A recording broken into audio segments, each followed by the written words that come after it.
নমস্কার বন্ধুরা, সবাই কেমন আছেন? আমি বিনাল। আমি দীর্ঘ 5 বছরের বেশি সময় ধরে শেয়ার বাজারের সাথে যুক্ত আছি। আজকের এই ভিডিওতে আমরা আলোচনা করব আজকের বাজার নিয়ে এবং আমাদের বাজারের পরবর্তী মুভমেন্ট কি হতে পারে সেটাও আজকের ভিডিওতে ডিটেলসে আলোচনা করব। কালকের ভিডিওতে আমি নিফটির একটা লেভেল আপনাদের সাথে শেয়ার করেছিলাম। নিফটির লেভেলটা ছিল 25,500। আমি আপনাদেরকে বলেছিলাম নিফটি যদি 25,500 লেভেল ব্রেক করে সেখানে আমরা তাহলে নেগেটিভ সাইডে কিন্তু এন্ট্রি করতে পারি এবং সেখানে কিন্তু ভালো ধরনের একটা পতন আমরা দেখতে পারি এবং এক্স্যাক্টলি 101% তেমনটাই কিন্তু এখানে বাজারে লক্ষ্য করা গিয়েছে। তো বাজারে এত বড় পতনের পিছনে কোন কোন ফান্ডামেন্টাল রিজন রয়েছে, তার সাথে সাথে কালকে আমরা বাজারে কেমন ভাবে ট্রেড করব, নিফটির পরবর্তী সাপোর্ট লেভেল কি রয়েছে, ব্যাংক নিফটির সাপোর্ট লেভেল কি রয়েছে, কিভাবে আমরা ট্রেড করব, সবকিছু আজকের ভিডিওতে আমরা ইন ডিটেলসে আলোচনা করব। তো আসুন বেশি দেরি না করে আজকের এই ভিডিওটি আমরা শুরু করি। তো প্রথমে আমরা ফান্ডামেন্টাল রিজনগুলো নিয়ে একটু ডিসকাশন করব, তারপর আমরা টেকনিক্যাল চার্টে ডিসকাশন করব। তো আসুন দেখে নিই। তো ফার্স্ট এখানে যে রিজনটা উঠে আসছে সেটা হচ্ছে ক্রমবর্ধমান বিশ্ব বাণিজ্য যুদ্ধ, গ্রিনল্যান্ড বিবাদ। তো কি বলছে আসুন দেখে নিই। আজকের এই পতনের মূল কারণ ছিল মার্কিন যুক্তরাষ্ট্রের নতুন অস্থিরতা। কি বলছে? মার্কিন প্রেসিডেন্ট ডোনাল্ড ট্রাম্প হুমকি দিয়েছেন যে যদি আমেরিকাকে গ্রিনল্যান্ড কেনার অনুমতি না দেওয়া হয় তবে তিনি ইউরোপের 8টি দেশের আমদানির উপর অতিরিক্ত 10% শুল্ক আরোপ করবেন। তাহলে বুঝতে পারছেন হুমকিটা কোথায় দিয়েছে, যে গ্রিনল্যান্ড আমেরিকা কিনতে চাইছে, কিন্তু যে সমস্ত কান্ট্রিগুলো, ইউরোপের যে সমস্ত কান্ট্রিগুলো এখানে বাধা দিচ্ছে কেনার জন্য, তাদের উপর কিন্তু এই 10% টেরিফ কিন্তু এখানে বাড়ানোর হুমকিটা দিয়েছে ডোনাল্ড ট্রাম্প। তারপর কি বলছে? এটি একটি ব্যাপক বিশ্ব বাণিজ্য যুদ্ধের আশঙ্কা জাগিয়েছে, যার ফলে ইউরোপ এবং এশিয়ার বাজারগুলোতে বড় দরপতন হয়েছে। তাহলে বুঝতে পারছেন যে এই গ্রিনল্যান্ড যে বিবাদটা চলছে বাজারে, এটা কত বড় ধরনের এফেক্ট করেছে আজকের বাজারে। তো এখানে কিন্তু বাজার থেকে 10 লক্ষ কোটি টাকার সম্পদ কিন্তু এখানে ওয়াইপ আউট হয়ে গিয়েছে। সেটা কিন্তু আপনি এখানে দেখতে পাচ্ছেন। আজকে যে ক্রাশটা হয়েছে, বাজার যে ডাউন আজকে হয়েছে, যে পতনটা এখানে হয়েছে, সেটার কারণে কিন্তু এখানে 10 লক্ষ কোটি টাকার সম্পদ কিন্তু বাজার থেকে মুছে গিয়েছে। আসুন দেখে নিই সেকেন্ড রিজন আমাদেরকে কি বলছে। তো সেকেন্ড রিজন আমাদেরকে কি বলছে? সেকেন্ড রিজন বলছে বিদেশি বিনিয়োগকারীদের ধারাবাহিক শেয়ার বিক্রি। দেখুন এই এফআইআই কিন্তু কন্টিনিউয়াসলি বাজারে সেলিংটা করে চলেছে, এখনো কিন্তু কোনো ধরনের বাইং তারা করছে না। লাস্ট কিন্তু 1-2 মাস ধরে কন্টিনিউয়াসলি সেলিং প্রেশার মার্কেটে দিয়ে চলেছে। ডিআইআইটা কিন্তু অনেকটা অ্যাবজর্ভ করবার চেষ্টা করছে, বাট এখানে কিন্তু করতে পারছে না। তার সাথে সাথে কিন্তু মার্কেটে যে সমস্ত টেরিফ সংক্রান্ত প্রবলেমগুলো চলছে সেটার কারণে কিন্তু এরা কিন্তু বাইং করার কোনো ধরনের সাহস আর মার্কেটে দেখাচ্ছে না। কি বলছে আসুন জেনে নিই। কি বলছে? বিদেশি প্রাতিষ্ঠানিক বিনিয়োগকারীরা ভারতীয় ইকুইটি থেকে আগ্রাসীভাবে টাকা তুলে নিচ্ছেন, মানে এরা কিন্তু উইথড্র করা শুরু করে দিয়েছে। কি বলছে? গত সেশনেই তারা 3,260 কোটি টাকারও বেশি মূল্যের শেয়ার বিক্রি করেছেন। 2026 সালের জানুয়ারিতে মোট বহিঃপ্রবাহ মানে আউটফ্লোর কথা বলা হচ্ছে। বাজারে যখন আউটফ্লো হয় তখন কিন্তু বাজার নেগেটিভের দিকে চলে যায়, এবং বাজারে যখন ইনফ্লো হয় মানে বাজারে যখন এফআইআই বাইং করা শুরু করে সেক্ষেত্রে কিন্তু বাজার উপরের দিকে যাওয়া শুরু করে। তো এখানে কি বলছে? 2026 সালের জানুয়ারিতে মোট বহিঃপ্রবাহ ইতিমধ্যেই $3 বিলিয়ন ছাড়িয়ে গিয়েছে, কারণ বিশ্বব্যাপী বিনিয়োগকারীরা সোনা এবং রূপার মতো নিরাপদ আশ্রয়ের দিকে ঝুঁকছেন। তাহলে বুঝতে পারছেন যে সোনা এবং রূপার দাম কেন বাড়ছে, ক্রুড অয়েলের দাম কেন বাড়ছে, কারণ এখানে কিন্তু একটা বাজারের ভিতরে একটা আনসার্টেনিটি চলছে, যেটার কারণে সবাই কিন্তু একটা সেফ ইনভেস্টমেন্ট করতে চাইছে। সেটার কারণেই কিন্তু গোল্ড এবং সিলভারের দাম কন্টিনিউয়াসলি কিন্তু এখানে ইনক্রিজ হচ্ছে। তো আসুন জেনে 3 নম্বর রিজন আমাদেরকে কি বলছে। 3 নম্বর রিজন বলছে রেকর্ড নিচে নামা রুপির মান। কি বলছে? আজ মার্কিন ডলারের বিপরীতে ভারতীয় রুপির মান আরো কমেছে এবং তা বর্তমানে 90.98 এর কাছাকাছি লেনদেন হচ্ছে। রুপির এই রেকর্ড দরপতন আমদানির খরচ বাড়িয়ে দেয় এবং বিদেশি বিনিয়োগকারীদের নিরুৎসাহিত করে, কারণ এটি তাদের ডলার ভিত্তিক আয়ের উপর নেতিবাচক প্রভাব ফেলে। তাহলে বুঝতে পারছেন যে ভারতীয় রুপির যে উইকনেস এগেইনস্ট ডলার, মার্কিন ডলার, তো সেক্ষেত্রে কিন্তু এখানে বাজারে এত বড় ধরনের কিন্তু একটা নেগেটিভিটি অলরেডি রয়েছে। তার সাথে সাথে ভারতীয় রুপির মানটাও কিন্তু ডলারের এগেইনস্টে কিন্তু এখানে উইক হয়ে পড়েছে, সেটাও কিন্তু একটা বড় রিজন আজকের বাজারের ডাউনফলের পিছনে। আসুন 4 নম্বর রিজন আমাদেরকে কি বলছে সেটা জেনে নিই। তো আসুন জেনে নিই 4 নম্বর পয়েন্ট আমাদেরকে কি বলছে। 4 নম্বর পয়েন্ট এখানে আমাদেরকে বলছে হতাশাজনক তৃতীয় প্রান্তিকের বা Q3 কর্পোরেট আয়। তো দেখুন এই Q3 কিন্তু রেজাল্ট অনেক বড় বড় কোম্পানির রেজাল্ট এসছে, কিন্তু রেজাল্ট যেটা এসছে সেটা কিন্তু আশাব্যঞ্জক হয়নি, যেটার কারণে মার্কেটে কিন্তু একটা নেগেটিভিটি এখানে তৈরি হয়েছে। কি বলছে আসুন দেখে নিই। চলতি ডিসেম্বর প্রান্তিকের আয়ের ফলাফল বাজারে কোনো ইতিবাচক ইঙ্গিত দিতে ব্যর্থ হয়েছে, মানে আশানুরূপ ফল কিন্তু এখানে হয়নি।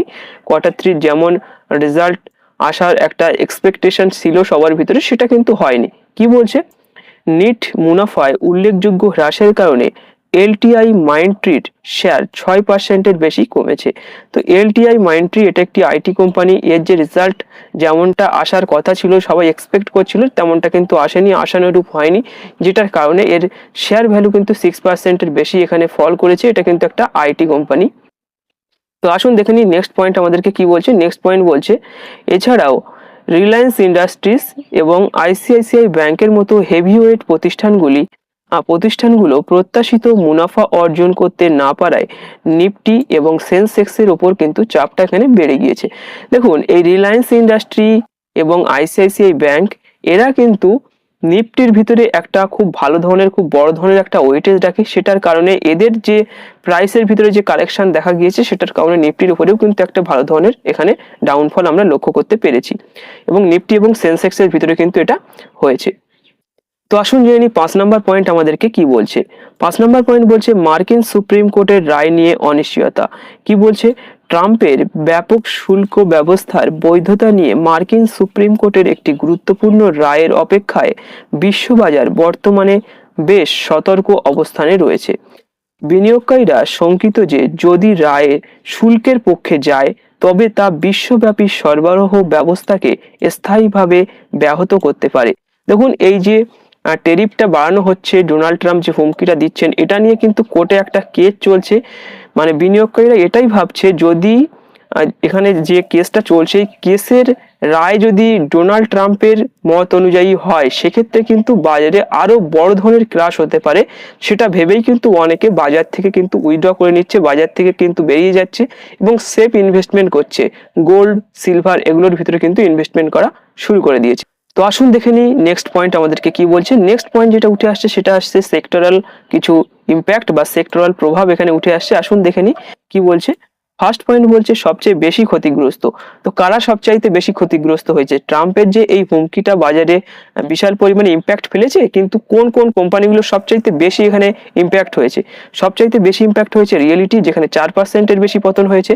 আইটি কোম্পানি, এরা বেসিক্যালি আমেরিকায় কিন্তু বিজনেস করে থাকে, যে সমস্ত কোম্পানিগুলি আমেরিকায় তাদের বিজনেসগুলো করে থাকে সেখানে কিন্তু সবচাইতে বেশি ইম্প্যাক্ট এখানে হয়েছে। আইটি কোম্পানি এবং অটোমোবাইলেও কিন্তু সবচাইতে বেশি বিক্রি দেখা গিয়েছে। সবাই কিন্তু এই যে সেক্টরগুলো থেকে মানে বেরিয়ে যাচ্ছে, তারা কিন্তু এখান থেকে বেরিয়ে গিয়ে সেফ ইনভেস্টমেন্ট কিন্তু খুঁজছে। তারপর কি বলছে, নিরাপদ বিনিয়োগ। শেয়ার বাজারে ধস নামলেও সোনার দাম নতুন রেকর্ড গড়েছে। বিনিয়োগকারীরা নিরাপত্তার জন্য শেয়ার ছেড়ে সোনায় বিনিয়োগ করায় প্রতি আউন্স সোনার দাম $4,700 ছাড়িয়ে গেছে।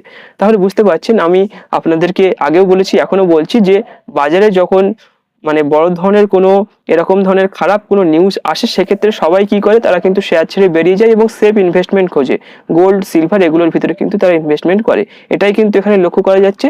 তো এগুলোই আপাতত এখানে ফান্ডামেন্টাল নিউজ, এগুলোর জন্যই কিন্তু বাজারে অনেক বড় ধরনের পতন আমরা লক্ষ্য করতে পেরেছি। এবার আমরা টেকনিক্যাল চার্ট নিয়ে আলোচনা করব। টেকনিক্যাল চার্ট আমাদেরকে কি বলছে সেটা নিয়ে ডিসকাশন করব। তো আমি এখানে নিফটির চার্টটা ওপেন করে নিয়েছি। প্রথমে আমি উইকলি ক্যান্ডেলস্টিক হিসেবে দেখবো যে এর আউটলুকটা কেমন রয়েছে। দেখুন আমি যে লেভেলটা এখানে ড্র করেছিলাম ঠিক এক্স্যাক্টলি সেই লেভেলে কিন্তু বাজার চলে এসেছে। আমি আপনাদেরকে একটা লেভেল বলে দিয়েছিলাম যে 25,500-র নিচে যদি নিফটি চলে আসে সেক্ষেত্রে কিন্তু খুব বড় ধরনের পতন বাজারে লক্ষ্য করতে পারি। এক্স্যাক্টলি দেখুন যে লেভেলটা আমি এখানে ড্র করেছিলাম সেই লেভেলটাই কিন্তু এখানে বাজার এসে কিন্তু এখানে দাঁড়িয়ে আছে। তো এখানে অ্যাকচুয়ালি ক্রুশিয়াল যে রেজিস্ট্যান্স লেভেল ছিল এটা কিন্তু আমি বলেছিলাম যে ক্রুশিয়াল রেজিস্ট্যান্স লেভেল, যেটা উইকলি ক্যান্ডেলস্টিক হিসাবে আমরা যখন দেখেছিলাম, ক্রুশিয়াল রেজিস্ট্যান্স লেভেল কিন্তু এখানে ছিল। এখানটা থেকে কিন্তু প্রাইস ফল করা শুরু করেছে, এখানে একটা ডবল টপ টাইপের প্যাটার্ন তৈরি করেছে এবং এখানে কিন্তু একটা বিয়ারিশ ক্যান্ডেলস্টিক বানিয়ে খুব ভালো ধরনের কিন্তু এখানে স্ট্রেংথ রয়েছে এই বিয়ারিশ ক্যান্ডেলস্টিকের ভিতরে। তারপর এখান থেকে আস্তে আস্তে বাজার নিচে আসা শুরু হয়েছে। তো আসুন এখানে দেখে নিই যে ডের ক্যান্ডেলস্টিকে এবং আমরা কালকে কিভাবে বাজারে ট্রেড করব সেটা নিয়ে একটু ডিসকাশন করে নিই। তো ডের ক্যান্ডেলস্টিকেও কিন্তু এখানে একটা সাপোর্ট লেভেলের আশেপাশে চলে এসেছে, তাহলে আমরা কিভাবে ট্রেডিংটা করব। তো প্রথমে আমরা 15 মিনিটের ক্যান্ডেলস্টিক হিসাবে এখানটায় দেখব বাজারে কি বলছে আমাদের। দেখুন এখানে যে কন্ডিশনটা দেখা যাচ্ছে, আমি আপনাদেরকে কিন্তু এই লেভেলটা শেয়ার করেছিলাম, কালকে আমি এই লেভেলটা শেয়ার করেছিলাম এবং বলেছিলাম এর থেকে যদি নিচে বাজার চলে আসে সেক্ষেত্রে কিন্তু এখানে বড় ধরনের পতন হবে, এবং এক্স্যাক্টলি 101% তেমনটাই কিন্তু হয়েছে। এটাই আমি শেয়ার করেছিলাম কালকে। আর এখানে সাপোর্টের কথা যদি বলা যায় সেক্ষেত্রে এখানে কিন্তু সাপোর্ট কাছাকাছি যেটা রয়েছে সেটা কিন্তু 200 পয়েন্ট প্রায় নিচে রয়েছে। এখানে যে সাপোর্টটা রয়েছে কিন্তু এই জায়গাটায় রয়েছে প্রায় 25,000-এর কাছাকাছি কিন্তু একটা সাপোর্ট লেভেল রয়েছে। এখানটায় দেখিয়ে দেবো, এখানে কিন্তু একটা সাপোর্ট লেভেল রয়েছে এই জায়গাটায়, এখানটা কিন্তু একটা সাপোর্ট লেভেল রয়েছে 25,087-এর কাছাকাছি। তো এখন আমরা কিভাবে বাজারে ট্রেড করব, দেখুন এখানে কিন্তু এখন যে লেভেলটায় মার্কেট ট্রেড করছে এটা কিন্তু একটা সাপোর্ট লেভেল। তো এখানটায় কিন্তু আমরা এখন লং করব না, আমরা কিন্তু শর্টের জন্য ওয়েট করব। এই যে লেভেলটা রয়েছে 25,194, তো 25,194 এর লেভেল যদি ব্রেক করে সেক্ষেত্রে কিন্তু আমরা আরো নিচে আসতে পারি, মানে এখানে 25,087 লেভেলটা দেখতে পারি। আদারওয়াইজ এই যে লেভেলটা রয়েছে 25,480 বা 25,500-এর কাছাকাছি যে লেভেলটা রয়েছে এই লেভেলটায় যদি বাজার আসে সেক্ষেত্রে কিন্তু এই লেভেলটা থেকে কিন্তু আবার একটা প্রাইস রিজেকশন হতে পারে। আর এখন যে জায়গাটায় মার্কেট ট্রেড করছে এই লেভেলটা যদি ব্রেক করে, মানে এখন কিন্তু এই জায়গাটায় ট্রেড করছে বাজার, কিন্তু এই মুহূর্তে ট্রেড করছে কত, এই 25,232-এর কাছাকাছি ট্রেড করছে। তো এখানে যদি এই 25,200 লেভেলটা ব্রেক করে সেক্ষেত্রে কিন্তু আমরা এখানে 25,087 যে লেভেলটা রয়েছে এই লেভেলটা কিন্তু দেখতে পারি। আদারওয়াইজ এখান থেকে কিন্তু একটা পুল ব্যাক নিতে পারে। এই দুটো কন্ডিশনে কিন্তু আপাতত এখানে লক্ষ্য করা যাচ্ছে। আমি যদি ট্রেড করি সেক্ষেত্রে আমি কিভাবে করব, আমি কিন্তু এই লেভেলটাকে ব্রেক করার জন্য ওয়েট করব, তাছাড়া কিন্তু আমি ট্রেড করব না। আর এই যে লেভেলটা রয়েছে এই লেভেলটার কাছাকাছি যদি আসে 25,500-এর কাছাকাছি যদি পুনরায় আবার আসে সেক্ষেত্রে কিন্তু এখান থেকে আমরা আবার একটা এখান থেকে আবার একটা প্রাইস রিজেকশন দেখতে পারি। যেহেতু এখান থেকে একটা অনেক বড় ধরনের ক্র্যাশ হয়ে গিয়েছে সেহেতু কিন্তু এখান থেকে একটা শর্ট কভারিং আসলেও আসতে পারে, বাট আমি শর্ট কভারিং এ কিন্তু ট্রেডিংটা করব না।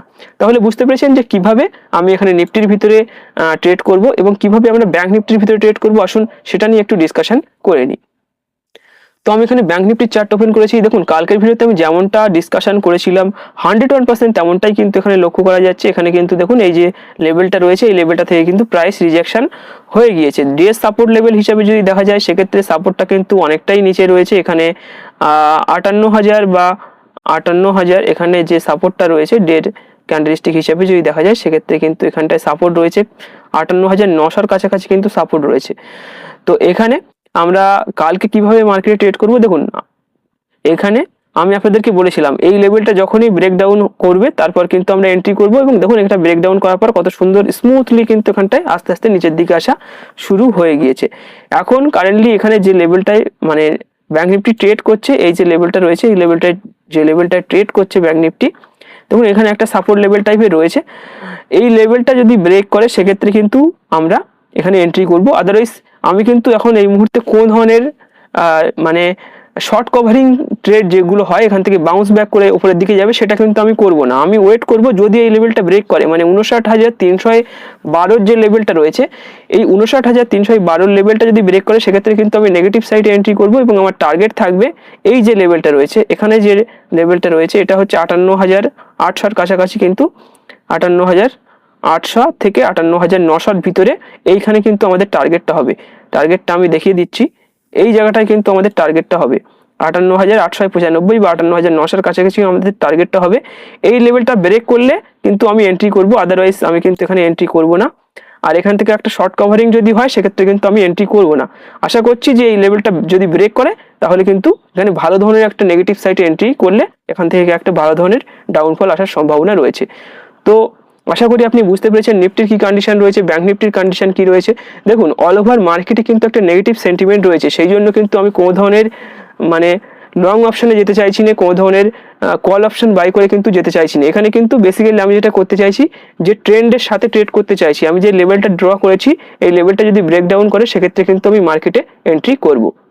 তো আশা করি আপনি বুঝতে পেরেছেন নিফটিতে কিভাবে ট্রেড করব, ব্যাংক নিফটিতে কিভাবে ট্রেড করব, ওভারঅল সেন্টিমেন্ট কি রয়েছে বাজারের সবকিছু আজকের ভিডিওতে ডিটেলসে আলোচনা করলাম। আশা করি সবকিছু আপনি ডিটেলসে বুঝতে পেরেছেন। তো আজকের এই ভিডিওটি এখানে শেষ করব। ভিডিওটি ভালো লাগলে অবশ্যই ভিডিওটিকে লাইক করবেন, বন্ধুদের সাথে অবশ্যই শেয়ার করবেন, এবং আপনি যদি আমাদের ইউটিউব চ্যানেলে প্রথমবার ভিজিট করেন সেক্ষেত্রে অবশ্যই চ্যানেলটিকে সাবস্ক্রাইব করে পাশে থাকবেন। ধন্যবাদ।